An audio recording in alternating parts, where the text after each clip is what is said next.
In this video, we're going to be breaking down the final trailer for Spider-Man Brand New Day and sharing our theories before release day. This movie officially marks the fourth Spider-Man movie in the MCU, and we're all excited for it. I've been waiting for another Spider-Man movie for what seems like ages, so without further ado, let's get straight into it. The trailer begins with scenes from previous movies showcasing his social life before all memories of him were wiped from the face of the earth, literally. It also shows battles he's had with many of his earlier villains throughout his story. And around a minute or so in, we get our first real look into what this trailer has in store for us. The trailer briefly skims through clips of him in multiple rooms and areas. For example, this room right here. What is this? Could this be like an entrance to Frank's or the Punisher's home? It almost looks as if Peter's like walking into the room looking for someone, and like we can see him looking into this room towards the back, which looks like more well furnished compared to this one. Could this like maybe be Frank's home or his hideout? Also, can we just take a minute to admire how good the city looks in this scene? It looks well populated. The city looks great. And like the atmosphere, it like all around has like a friendly neighborhood Spider-Man feel to it. Like I really feel like we're in some of the older movies where it was like street level crime and like not some space galactic fighting somebody out of our league. Here we get a quick sneak peek into William Metzger, which we'll focus on in a minute, and Scorpion, a villain we haven't really gotten to see in action in the movie just yet. And Peter has a brief conversation with him when he mentions his name, Scorpion, to which he replies, "You think I'm Scorpion?" Well, I can't wait to discuss that here in a moment, too. Then it cuts to a clip of a reflection of Peter surrounded by glass. Now, this may be a stretch, but, like, maybe this could have something to do with Shocker. Like, we've seen many times throughout the comics where Shocker uses, like, his Vibro-Shock gauntlets to, like, shatter glass and, like, destroy environments. And, like, if you look into the reflection, you can see some sparks go off behind Peter. Now, could this just be an area where Hulk had ravaged through during like a fit of rage? Well, yes, but personally, I think it would be much cooler if it was Shocker's doing. Sadly, though, I think it's just an area Hulk raged through.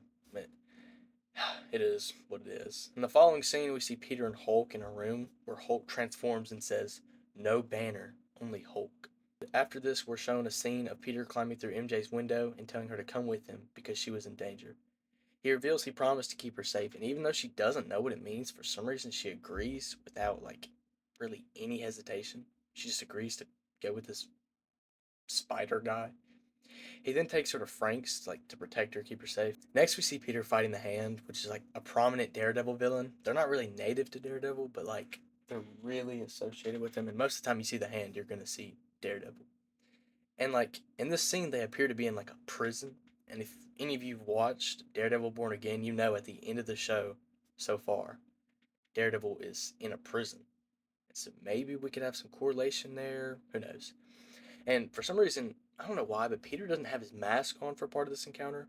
I realize in this movie, it seems like he's a lot more lenient, I guess, with having his mask off. And I've realized a bunch of villains and people see his face in this movie. But anyway, we see them fight here, and we get a really cool display of Peter's new capabilities. It's awesome.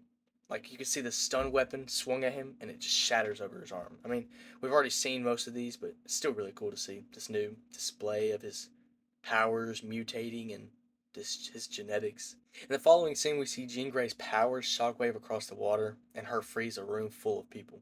I don't really have a clue who these people that are frozen could be, or, like, why she froze them, but, like, I don't know, they look like some scientists maybe, or like just like they were working on something. And here we see once again Peter's new abilities on display. And like it seems like his new agility is like helping him to dodge these bullets more fluently, and he's in a flow state. He's just that agility is through the roof, even more so than already. Now here, an extremely important piece of the story is shown in my opinion. Peter's like wearing some sort of gauntlet that he punches Hulk with, and like he's just like he's about to deliver a devastating blow to him. And the trailer closes with this scene of Ned checking his Spidey tracker and looking up to see Peter and MJ entering the room. Now that we've broken down every scene in the final trailer, it's time to move on to our theories we've come up with. Crazy theory, Jean Grey is not the villain. I know, it's crazy, the girl who's usually a hero isn't a villain in this movie, shocker. But regardless, remember William Metzger from the trailer? William is allegedly the head of damage control in this movie, and in the comics is the head of an anti-mutant organization. Keep that in mind. He explained to Spider-Man that a threat is coming that only he could stop it, aka Jean Grey. His spider sense grants him immunity to her powers that nobody else possesses. It seems to me like these two are really familiar with one another. I believe Spider-Man will work hand in hand with Damage Control to hunt mutants and other villains. I believe the shots we saw in Trailer 1 of the comic cover recreations will be a montage of villains Spider-Man brought to justice under the order of William Metzger. I think Jean Grey would just be another assignment in Spider-Man's eyes, but would turn out to be his artist. I think when Peter begins to mutate later in the film, William will take notice that they've been working together for so long, potentially for the majority of the 4-year gap between Brand New Day and No Way Home. I think William will begin hunting Spider-Man too, as he becomes a mutant, which he is very against, resulting in him seeking refuge with Jean Grey. I believe by the end of the movie, Jean and Peter will be allies and maybe even friends. On a similar note, if you pay close attention in this scene when Jean freezes everyone, the Punisher wasn't frozen. What if Frank is helping the mutants? I think that's why Peter and Frank seem to not want to kill each other. Just get them out of each other's way, because they're on the same side. They just have two different viewpoints. Frank probably wants to kill them all, while Peter wants to stop them by less murderous means. Now, this bit is a stretch, and I don't personally believe it, but in the comics, Jean Grey turned Dr. Banner off in Hulk's mind.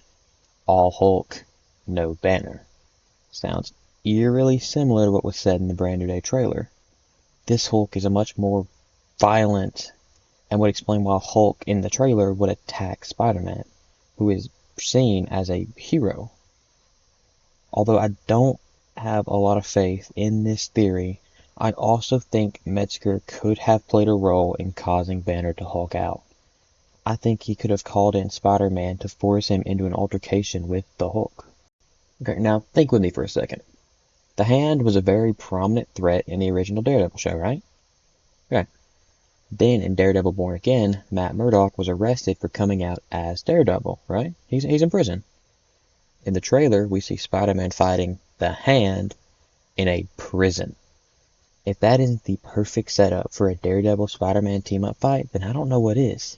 It's a wasted opportunity at the very least. They could even have Peter try to break Matt out, but Matt refuses and accepts his sentence in his typical law is always right mentality.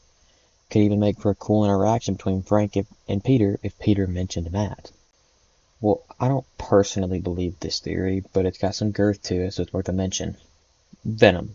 We all know him, we all love him, and we know he was transported into the MCU by the weird symbiote hive mind thing at the end of Let There Be Carnage. Now stick with me here. What if the mutation we're seeing is just misinterpreted symptoms of the symbiote? We know this version of Venom can control its host's body as we saw in the Venom trilogy. And who seemed to have moved with no memory of doing so? Peter Parker. Venom could be attempting a more violent hosting process than he did with Eddie, probably as a way to regrow himself to his former glory after being destroyed in Last Dance. Another supporting factor is that the symbiote doesn't require rev shooters, and all of a sudden, neither does Peter. Peter even seemed more violent in these trailers when his eyes went black. I mean, he slammed Scorpion all over the place. You know what else makes their host more violent? Venom. In the comics, Peter gets Venom when he's at his lowest point. Well, a dead ant, being completely forgotten and alone while graveling in unresolved feelings all day, sounds like a low point to me. Now, I may not be a believer, but this is for sure a plausible theory. Another theory we've come up here is really important in my opinion, and it's our theory kind of on the gauntlet that we see Peter with throughout the story. Here you can see when Hulk slams Peter through a wall, we see him with a gauntlet on his arm. When he's thrown out the window, you can see it right here. You can see it right on his arm. But if we rewind, we can see that just previous to this, Peter did not have this on his arm. In most cases, this would mean this is from two different parts of the movie.